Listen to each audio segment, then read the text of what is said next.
ಕವಲುದಾರಿ ಮತ್ತು ಸಪ್ತಸಾಗರದ ನಂತರ ಹೇಮಂತ್ ರಾವ್ ಅವರ ಮುಂದಿನ ಫಿಲಂಗೆ ಕಾತುರದಿಂದ ಕಾಯ್ತಾ ಇದ್ದೆ. ಟೀಸರ್ ಬಂದು ಸುಮಾರು ವರ್ಷಗಳ ನಂತರ ಬಿಡುಗಡೆಯಾದ ಅಜ್ಞಾತವಾಸಿಯನ್ನು ನೋಡಲು ಚಿತ್ರಮಂದಿರಕ್ಕೆ ಬೇಗ ಓಡಿ ಹೋದೆ. ಹೇಮಂತ್ ರಾವ್ ನಿರ್ಮಾಣದಿಂದ ಬಂದಿರುವ ಅಜ್ಞಾತವಾಸಿಯ ನಿರ್ದೇಶಕರು ಗುಲ್ಟು ಇಂದ ಪ್ರಖ್ಯಾತರಾದ ಜನಾರ್ದನ್ ಚಿಕ್ಕಣ್ಣ. ಈ ಚಿತ್ರದಲ್ಲಿ ರಂಗಾಯಣ ರಘು ಅವರದ್ದು ಮುಖ್ಯ ಪಾತ್ರ. ಇದೊಂದು ಮಿಸ್ಟರಿ ಥ್ರಿಲ್ಲರ್. ಮಲ್ನಾಡ್ನಲ್ಲಿ ನಡೆಯುತ್ತೆ. 2000ಕ್ಕೂ ಮುಂಚಿನ ಕಥೆಯಾದರೂ ಜನಾರ್ದನ್ ಅವರ ಸ್ಟೈಲ್ ಪ್ರಕಾರ ಕಂಪ್ಯೂಟರ್ ಎಲಿಮೆಂಟ್ಸ್ ಕೂಡ ಕಥೆಯಲ್ಲಿ ಮುಖ್ಯವಾದ ರೋಲ್ ಪ್ಲೇ ಮಾಡುತ್ತೆ. ಈ ಚಿತ್ರ ಮರ್ಡರ್ ಮಿಸ್ಟ್ರಿ. ಇಲ್ಲಿ ಯಾರು ಕೊಲೆಗಾರ ಅನ್ನೋ ಪ್ರಶ್ನೆಗಿಂತ ಯಾಕೆ ಮತ್ತು ಹೇಗೆ ಕೊಲೆ ಆಯಿತು ಅನ್ನೋದರ ಮೇಲೆ ಫೋಕಸ್ ಮಾಡಿದ್ದಾರೆ. ಎಲ್ಲ ಚಿತ್ರದಲ್ಲಿ ಜೋಕರ್ ಆಗಿರುವ ರಂಗಾಯಣ ರಘು ಶಾಕಾಹಾರಿಯಂತೆ ಈ ಚಿತ್ರದಲ್ಲೂ ಸೀರಿಯಸ್ ರೋಲ್ನಲ್ಲಿ ನೋಡುವುದು ತುಂಬ ಚೆನ್ನಾಗಿದೆ.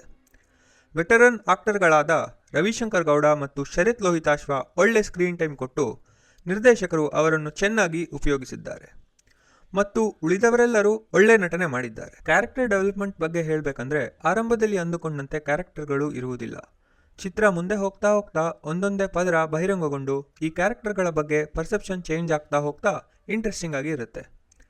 ಮಲೆನಾಡು ಪ್ರದೇಶವನ್ನು ಸುಂದರವಾಗಿ ಚಿತ್ರಿಸಲಾಗಿದೆ. ನನ್ನ ಗಮನ ಹೋಗಿದ್ದು ಸುಂದರವಾದ ಸೇತುವೆಗಳನ್ನು ಒಳಗೊಂಡ ಹಲವಾರು ದೃಶ್ಯಗಳು. ಇದು ಕತೆ ಹೇಳುವಿಕೆಗೆ ವಿಶಿಷ್ಟವಾದ ದೃಶ್ಯ ಮೋಡಿಯನ್ನು ಸೇರಿಸುತ್ತದೆ. ಆ್ಯಸ್ ಯೂಶುವಲ್ ಚರಣ್ರಾಜ್ ಅವರ BGM ಮತ್ತು ಸಾಂಗ್ಗಳು ಚೆನ್ನಾಗಿದೆ. ಒಂದು ಮಜವಾದ ಕಂಪ್ಯೂಟರ್ ಸಾಂಗ್ ಕ್ರಿಂಜ್ ಡ್ಯಾನ್ಸ್ ಜೊತೆ ಇದ್ದರೆ ಇನ್ನೊಂದು ಸುಮಧುರವಾದ ಟ್ರ್ಯಾಕ್ ಒಟ್ಟಾರೆ ಚಿತ್ರದ ಮೂಡಿಗೆ ತಕ್ಕಂತೆ ಇದೆ. ಅಜ್ಞಾತವಾಸಿ ನಿಧಾನವಾಗಿ ಆರಂಭವಾಗಿ ಇಂಟರ್ವಲ್ ವೇಳೆಗೆ ವೀಕ್ಷಕರಿಗೆ ಹಲವು ಪ್ರಶ್ನೆಯೊಂದಿಗೆ ಬಿಟ್ಟು ಬಿಡುತ್ತದೆ. ಆದರೆ ದ್ವಿತೀಯಾರ್ಧದಲ್ಲಿ ನಿಗೂಢತೆಯು ಕ್ರಮೇಣ ಬಯಲಾಗುತ್ತಿದ್ದಂತೆ ತೃಪ್ತಿಕರ ಪ್ರತಿಫಲವನ್ನು ನೀಡುತ್ತದೆ. ಆದರೆ ಮೊದಲಾರ್ಧದ ಕೆಲವು ದೃಶ್ಯಗಳು ಅನಗತ್ಯವೆನಿಸಿತು. ಎಸ್ಪೆಷಲಿ ಮಿಸ್ಟರಿಗೋಸ್ಕರ ಕೆಲವು ಸೀನ್ಗಳು ರಿಪೀಟ್ ಆಗಿದ್ದು ಯಾಕೆ ಅಂತ ಅರ್ಥ ಆಗಲಿಲ್ಲ ಮತ್ತು ಕೆಲವು ಕಥೆಯ ಅಂಶಗಳಲ್ಲಿ ಅಗತ್ಯವಿರುವ ರೆಸಲ್ಯೂಷನ್ ಹೊಂದಿಲ್ಲ ಅಂತ ಅನಿಸ್ತು. ಎಸ್ಪೆಷಲಿ ಕನ್ಕ್ಲೂಷನ್ನಲ್ಲಿ ಮದರ್ ಎಲಿಮೆಂಟ್ನ ಬಗ್ಗೆ ನನ್ನ ಪ್ರಕಾರ ಕನ್ವಿನ್ಸಿಂಗ್ ಆಗಲಿಲ್ಲ. ಒಟ್ಟಾರೆಯಾಗಿ ಅಜ್ಞಾತವಾಸಿ ಒಂದು ಉತ್ತಮವಾದ ಮಿಸ್ಟರಿ ಥ್ರಿಲ್ಲರ್. ನಿರ್ದೇಶಕರ ಮತ್ತೊಂದು ಯಶಸ್ವಿ ಪ್ರಯತ್ನವಾಗಿದೆ.